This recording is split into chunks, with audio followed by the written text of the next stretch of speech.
The Saturday sun blazed high over Savannah, Georgia, in April 2025, spilling golden heat across the bustling weekend market on Bull Street. The air thrummed with life, vendors hawking tomatoes ripe as rubies, the sizzle of hot grease from a fried chicken stand, the chatter of neighbors swapping gossip over baskets of greens. James "Jim" Carter, a wiry 72-year-old with silver hair cropped tight and eyes like weathered emeralds, wove through the crowd, a canvas tote slung over his shoulder. His faded flannel shirt hung loose over jeans patched at the knees, and his Vietnam vet cap sat proud atop his head, a badge of battles fought and survived. Jim wasn't loud or flashy. He was a fixture here, a man who'd swapped stories with these folks for decades, who'd earned their nods and smiles with quiet grit. Today, he was just after some potatoes and a bunch of collards for Sunday dinner, a simple mission after a lifetime of harder ones. But fate, cloaked in a badge and a bad attitude, had other plans. Across the market, Officer Ryan Mitchell leaned against his patrol car, a sleek Ford Interceptor parked crooked near the fruit stalls. At 26, Mitchell was all sharp edges, buzz-cut blonde hair, mirrored shades hiding restless blue eyes, and a swagger that screamed he'd watched too many cop shows. Fresh from the academy, he'd been on the Savannah PD for barely a year. Itching to prove he was tougher than the humid streets he patrolled. His radio hissed with a petty call: shoplifting reported at Bull Street Market, suspect male, older, possibly in casual clothes.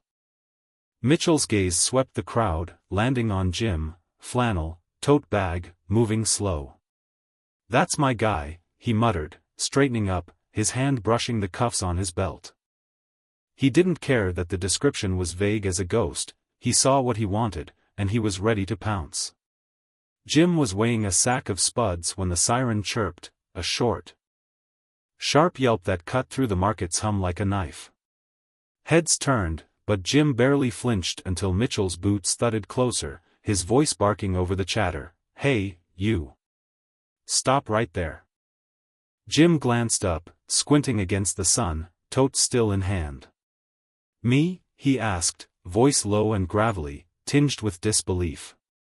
Mitchell strode up, chest puffed, shades glinting like a predator's eyes.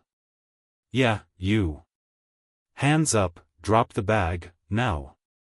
The crowd parted, murmurs rippling as Jim set the tote down slow, potatoes thumping against the dirt. "I'm just shopping, son. Been coming here 40 years, he said, calm but firm, his vet cap casting a shadow over his lined face. Mitchell smirked, stepping closer. "Sure you are. You look like trouble to me. Where's your ID?" Jim patted his pockets, then froze. His wallet was back home, tucked in a drawer from sorting VA bills that morning. "Don't have it on me," he admitted. "But ask anyone here, they know me." Mitchell wasn't hearing it. "Turn around," he snapped, yanking Jim's arms back before the old man could blink. Cold steel cuffs clamped tight, biting into Jim's wrists, and a gasp rose from the onlookers. Miss Pearl at the flower stand, Old Man Tucker with his peaches, kids clutching snow cones. "I ain't stole nothing," Jim protested, his voice rising now, steady but edged with a fury honed by decades of bullshit just like this. Mitchell shoved him toward the car, sneering. "Tell it downtown. You're detained, suspicious activity." The tote lay abandoned, collards wilting in the heat, as Mitchell radioed in, "Got a shoplifter, older male, resisting. Send backup." Jim's jaw clenched. Resisting? He'd barely moved. But he knew this dance, different faces, same steps, and it never ended clean. Minutes crawled by, the crowd buzzing like hornets, when a black Jeep rolled up, tires crunching gravel. Out stepped David Carter, Jim's son, a broad-shouldered 42-year-old with a buzz cut of his own and eyes that burned like coal. A Delta Force commander, David was in town on leave. Swinging by the market for a beer run when he saw the chaos. He didn't shout, didn't rush, just walked over, hands loose at his sides. His plain gray tee and jeans doing nothing to hide the lethal calm radiating off him. "What's going on here?" he asked, voice smooth but steel-hard, locking eyes with Mitchell. The rookie bristled. One hand still on Jim's arm. "Back off, sir, this is police business." David's gaze flicked to his dad, cuffed, stooped, pride bruised, and back to Mitchell. "Let go of my father," he said. Each word a quiet thunderclap. Mitchell scoffed. "I don't care who you are, step back or you're next." David didn't flinch.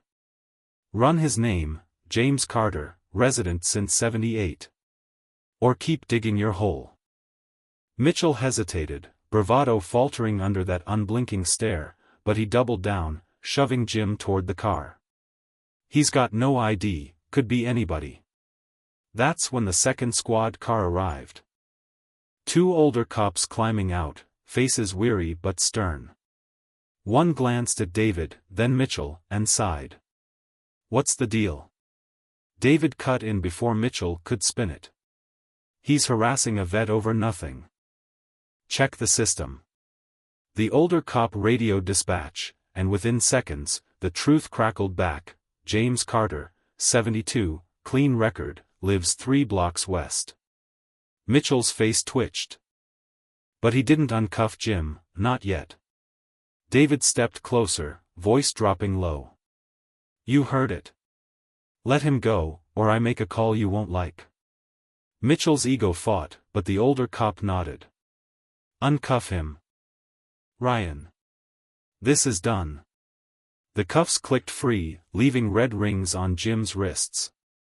He rubbed them, glaring at Mitchell, who slunk back to his car, pride stung. David picked up the tote, handing it to his dad. "You good?" Jim grunted, "Been better."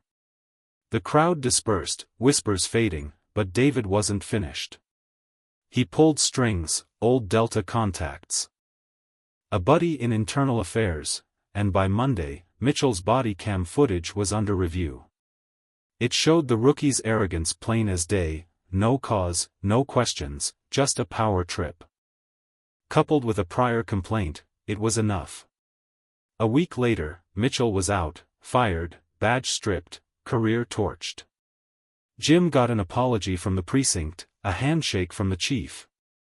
And his dignity back, the market folks clapping him on the shoulder like he'd won a war all over again. But the story didn't end there. A few days later, a spring storm rolled in. Dark clouds churning over Savannah, wind howling through the pines. Jim was up on his rickety porch roof, hammer in hand, patching a leak that had plagued him all winter. Rain lashed his face. His bad knee aching as he nailed shingles, when a crack split the air, a massive oak, roots loosened by the gale, toppled toward him. He froze, the world tilting, when headlights pierced the gray. David's Jeep skidded to a stop across the street. He'd been driving home from a supply run. "Dad, get down," he yelled, vaulting the fence, phone already out. The tree crashed inches from Jim, splintering the porch edge, but David was there, yanking him back as branches rained down. He called in a crew, ex-army pals who hauled the wreckage clear, and got Jim inside, soaked but alive. Jim sat by the stove, blanket over his shoulders, watching David coordinate the cleanup like it was a mission. "You didn't have to," Jim rasped, voice thick. David shrugged, tossing him a dry towel. "Yeah, I did." The next day, Jim handed him a scrawled note and a cold Coke from the fridge. "You gave me justice, then my life," it read. "I trust you, son, always will." David tucked the note in his pocket, a rare grin breaking through. For Jim, the road home had been long and jagged, but with David there, it finally felt steady.